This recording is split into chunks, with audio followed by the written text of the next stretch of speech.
Oh, December. I adore Advent. It's my favourite time, a countdown to Christmas Day. I've still got kids in the house and it's beyond magical.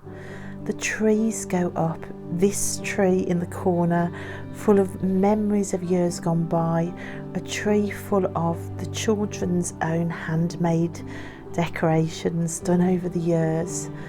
We have early years colouring. These at the bottom of the tree were done pre-nursery. There are films that we watched, Frozen, there's Harry Potter figures, the snowman faces and googly eyes. Here Tilly's yoghurt pot snowman she made preschool.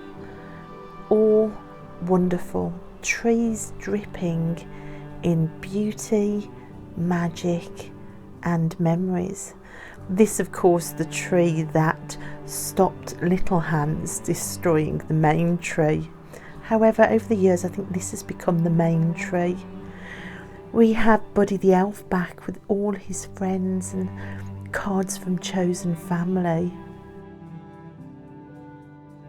The dogs have found it especially joyous because this big teddy was dragged down one night by a naughty elf and covered in Christmas stickers. They loved it so much, it hasn't been removed.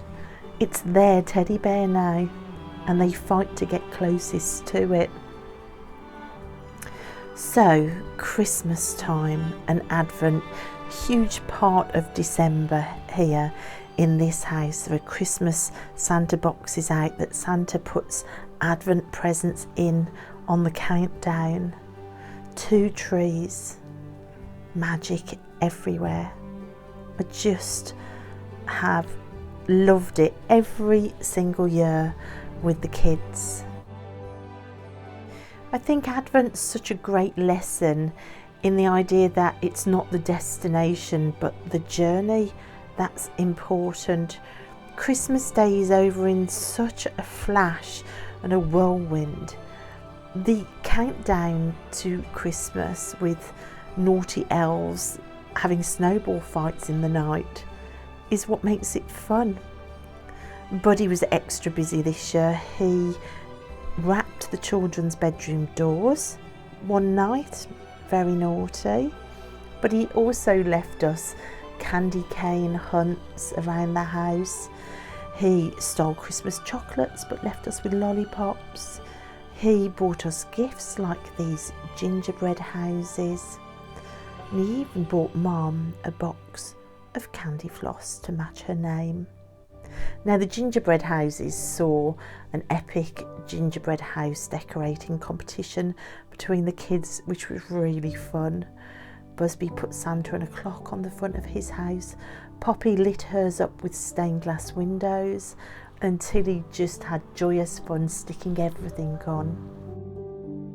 Advent time also saw us going on some cold nighttime walks together, just to look at the lights, the Christmas lights up around the streets where we live here in England. This is no fancy public display. This is just ordinary homes here in England. This is what Christmas looks like here. Not as many lights up this year as before, but we did have lots of inflatable Santas around the streets to greet us. And this house on the corner was selling wreaths. Really strange, because 2 minutes before I'd walked out the door for this walk, I'd been doing a study on the word wreath, and I walked out straight into this. Magical synchronicities in the air. So the homespun display of normal life here in England, with candy canes in gardens and sparkly dioramas in windows. So for me, this time of the year was all about the countdown, the journey to a destination being important. For me, that's what Advent is. It's a countdown, and I counted it down with dolls and divination on my other YouTube channel, Tiny Soul Whispers, and I loved it. I opened an advent calendar daily that had Barbie charms in, and I charm cast over a tarot card and used a doll for a Tiny Soul Whisper too. That was wonderful. So the countdown through winter, it's evident everywhere. It's evident in our sparkly houses, but also in the leaves that begin to freeze, in the puddles that ice over. The woods have been equally beautiful. I always think the woods in winter become less secret.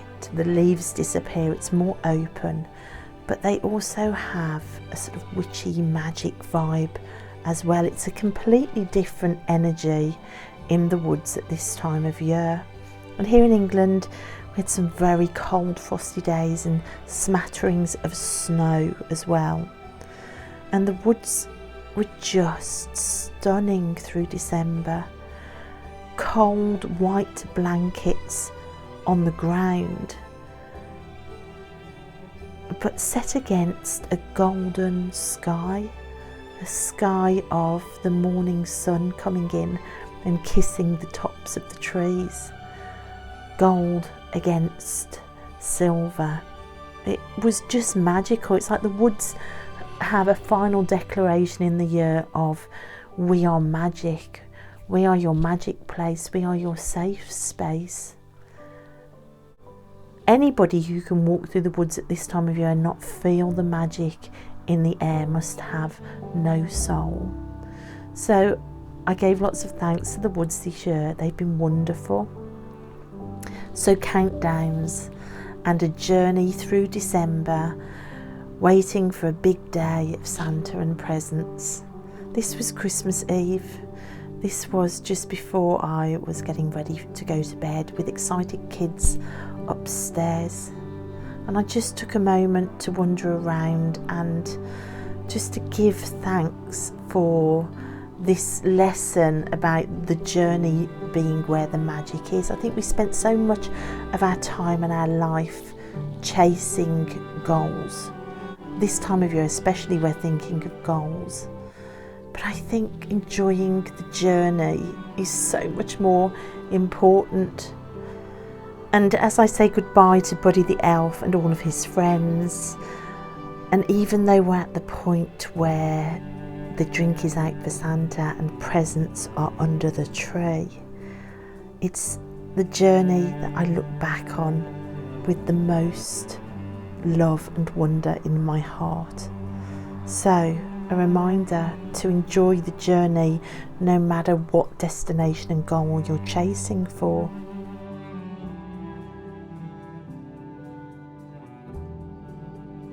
And nowhere is that lesson of Advent more apparent than in a garden, or in my garden. Enjoying the journey, not just focusing on the outcome or the goal or the destination. My garden teaches me this lesson over and over and over again. You can see I haven't been out here for ages. When my overwhelm takes over and my mental health plummets, my garden is the first place to suffer. When overwhelm is my biggest battle in this big garden, and with two lurchers that keep insisting on breaking holes through new fences. The tree also has been dropping its leaves. I've not been out and picked that up.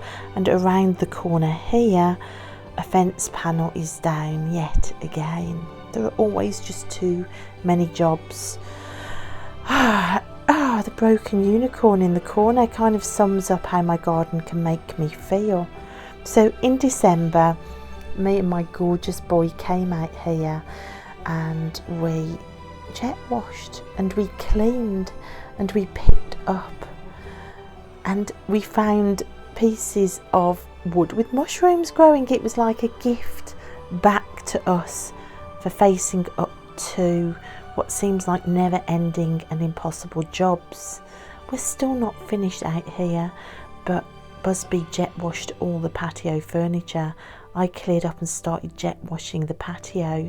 It's a start and we enjoyed it. We enjoyed the journey. And another journey I've adored in December has been my tarot practice. Here you're seeing the Ravenous Drakon Tarot alongside the Faceted Garden Oracle. What a combination. This Five of Swords card is just amazing, speaking about the cost of your actions and words when communications and actions break down. Just an incredible card. And the answer to the question of who am I was the Queen of Pentacles with the Queen of Wands as an underlying energy card. So amazing. And where am I? The Oracle gave the Gate card, a gateway. This time of year really does feel like a gateway, doesn't it? And I did week ahead spreads with this combination. I loved this Page of Cups, the idea of stepping into metamorphosis and breaking open. There's the Queen of Pentacles yet again, and this Ten of Cups says that you pour into other cups all the time, yet one cup remains empty, as a reminder to not be too hard on yourself. You do the best you can to get to all the cups. I just loved that. And then the Pollinator card, again that idea of stepping into something new, growing something new, that Queen energy there, and self-care, not worrying about the cups that you can't fill. It was just an amazing time with these two decks out on my desk in December. Every reading I pulled just blew my mind, and the cards together, I mean, look at them. They are an amazing pairing, I think, that I was really excited to work with during December. This reading in particular really tying into something that was happening in the house on that particular day, to do with facilitating friendships in the house. And at one point I needed the full card for a study, and I picked up the deck and there it was sitting at the bottom of the deck. So loads of synchronicities with that pairing, as there was with the incredible second pairing that I used in December over the Christmas week. I used the Oracle of Shadows and Light, a Lucy Cavendish deck, with the mysteries of the Black Madonna Tarot. Oh my gosh, it was amazing. With its Winged Seer Stalker card telling me to trust my intuition, this card came out over and over and over again. And I finished the year with the combination of the Mystical Dream Tarot with the Dark Mirror Oracle. This is the first reading with this pairing and the last reading I'm pulling of the year. This a week ahead spread that really blew my mind, and it made me cry as well. This is going to be an incredible combination, I feel, going into 2023. So tarot's been pretty amazing this year, and as I leave my death year and enter my temperance year, I spent a bit of time in December reviewing these beautiful cards from the Everyday Enchantment Tarot and trying to decide whether I wanted to actually do another 12-month year ahead spread. If you watch my last video, the spoiler is already there, that yes, I decided that I did actually want to pull another 12 cards for the year ahead. Reviewing these cards from 2022 was really fascinating, actually. The overall message from this reading, when looking back in retrospect, was to plod, to do a job just one step, one brick at a time. Amazingly, on the same night that I reviewed that lesson, I began to use my doll altar, which I set up in December, which you can see here, and I decided to do a first tarot pull on it, and look at the card I pulled. I pulled a card with bricks, one brick at a time. It was the same message that I pulled for this altar. It just felt like magic.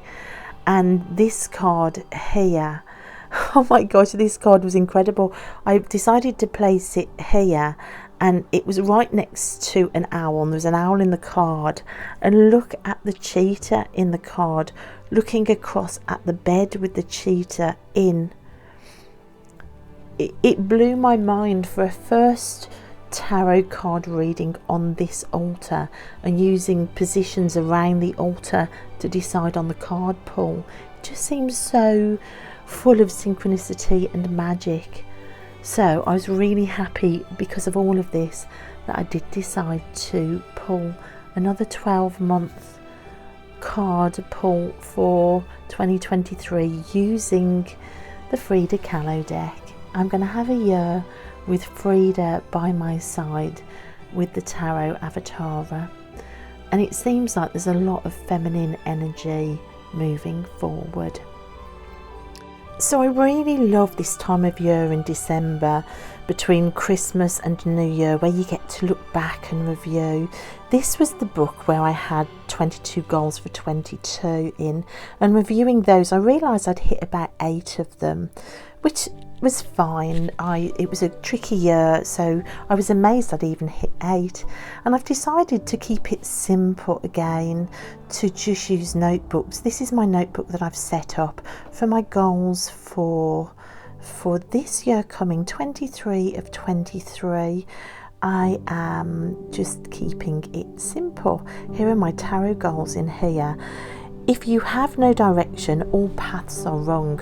That was a Stoicism quote that really struck me in my reading in December. So I decided to make some tarot paths so I know where I'm going with my tarot practice and tarot study. I just bought a simple little journal which I have reviewed the year in to come up with new goals for 23 there. This pink journal is a second journal that's going to be for a food journal, and then this battered old notebook from last year, which was a really simple tarot journal for my slow living freedom year. I've still got pages left in it, so I'm going to keep it simple again. I'm just going to fill up the rest of this journal. It's going to be for 2022 and 23, keeping it simple. However, in December I have actually been in the art studio making a couple of upcycled journals for other purposes, which I've been enjoying decorating. They're not quite finished yet, so it's not all simple. I did miss my handmade upcycled journals, and I do want to focus on journaling next year, so I'm going to keep it simple for tarot, but I'm going to enjoy making some of these books. So with a return to reading after a break, this wonderful fantasy novel, book 3 of a series of 5 in December, also falling into this amazing guidebook and reading and journaling with the start of some work with this book, and of course surrounded by lots of new dolls and a doll altar and a doll room. It's time, guys, to call it a wrap. Not just on December, but on the whole of the year. And what a way to go out with a surprise gift from one of you lovely guys, from Angie, who sent angel wing shells from her beach all the way from Florida. Look at these amazing shells. I put them here on this part of the doll altar that's to do with motherhood and my children. This doll represents me as a mother, and I gave myself angel wings to fly into the new year with. So what a way to end. So looking back on 2022, what a year of visiting Sheila Nagigs, being inspired by tarot into Adventure Tarot. The Sheila na gig quest, although we only did a couple of visits, it wedged itself into my heart. Not only the Sheilas and the churches, but the landscape where these churches are.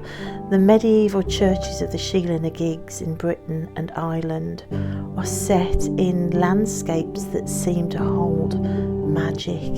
It was really, really special to do even the few visits we did.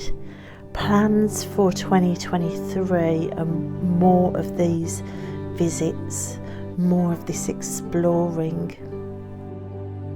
Stepping into ancient landscape, opening doors on ancient barns, and asking the question, I wonder what's over there, I wonder what's down there, I wonder what's inside here. All with a tarot deck in hand. Adventure Tarot was born in 2022 and I loved every minute of it. I couldn't leave this video without talking about taking the Stretch Tarot to Margaret's house. The ritual I did to reunite Margaret with her family that she was separated from. This an adventure that spans a year, a calling over time and space from one mother to another that I just simply couldn't ignore. This was probably the most profound moment of my entire year. And the tarot reading that I did inside Margaret's house, which is now a bothy where you can go and stay, it's an open house used by walkers.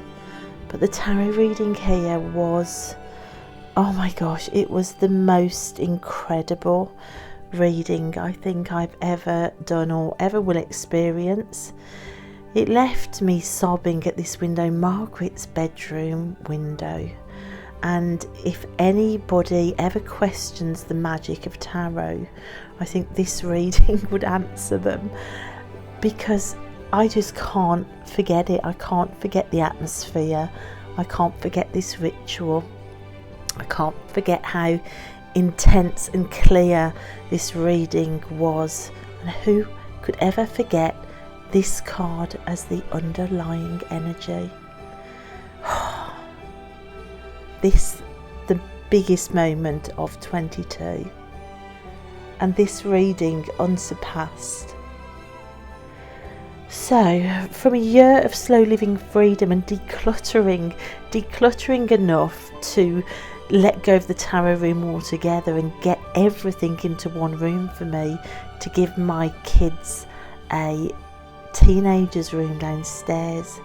A year of busyness in the garden, of trying to do garden tours and garden diaries on this channel. A year of hedges collapsing and clearing them, of having neighbours rip fences out and having to rebuild. In a year where the garden saw high moments and low moments, of hiring gates as well, and these darn dogs that keep escaping.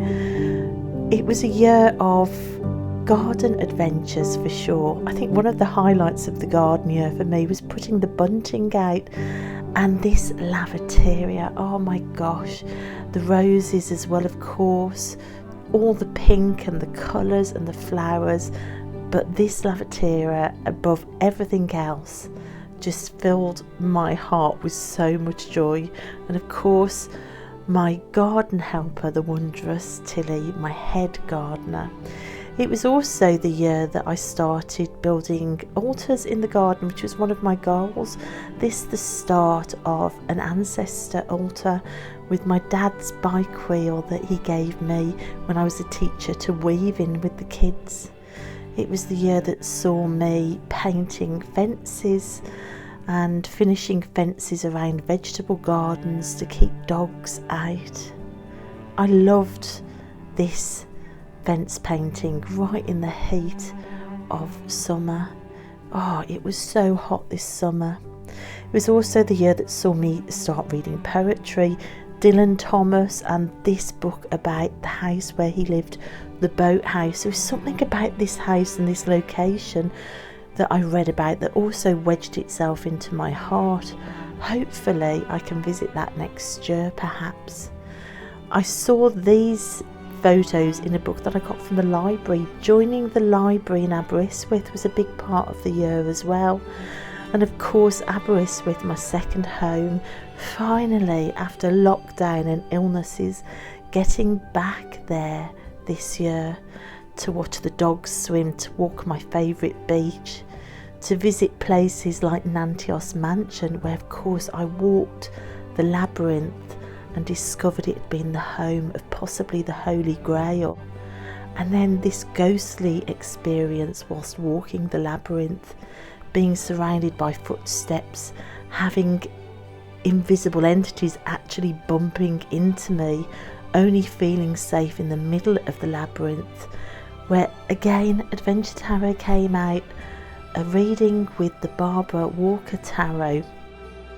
As I did the reading, I felt the entities pushing in around me to watch what I was doing. And of course, the amazing moment of catching on camera a ghost straightening up the tarot cards with no wind in the air. Watch the card move by itself.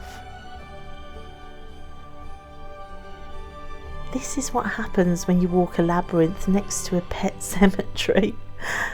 Of course, that trip to Nantios Mansion then led me into stories about the Holy Grail and the Nantios Cup, a suspected possible Holy Grail kept in the National Library of Wales, which is right by my caravan. I actually got to go and look at a possible Holy Grail. What a spectacular year. And then closer to home, adventures in Stratford upon Avon whilst looking for my daughter's transition school. This, the balcony where Shakespeare was inspired to write Romeo and Juliet. This book from the library about mushrooms, again another thing, made me mushroom obsessed.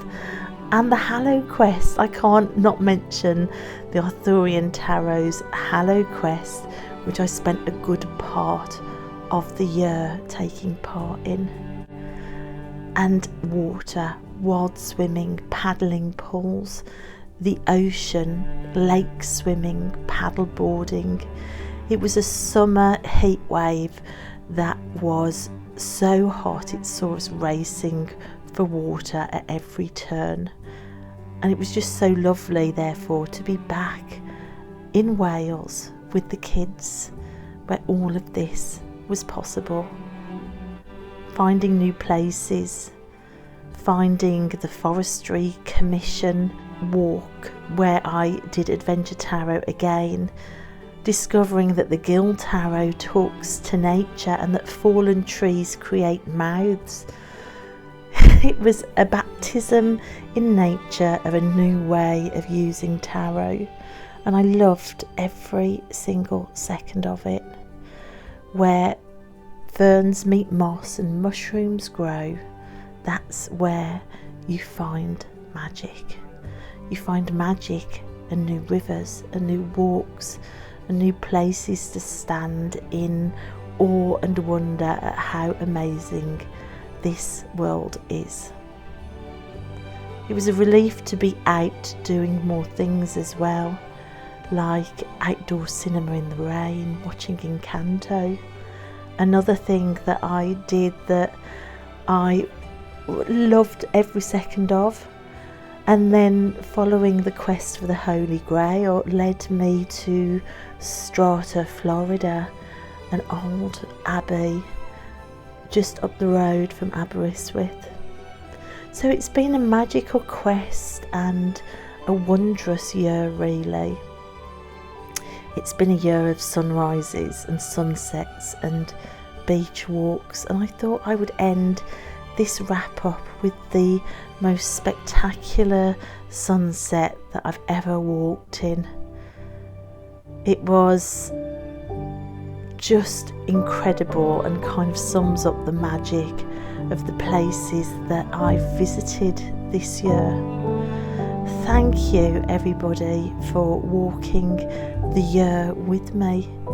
Without you here, it wouldn't feel the same at all. There would be nobody to talk to. So thank you guys, and here's looking forward to next year.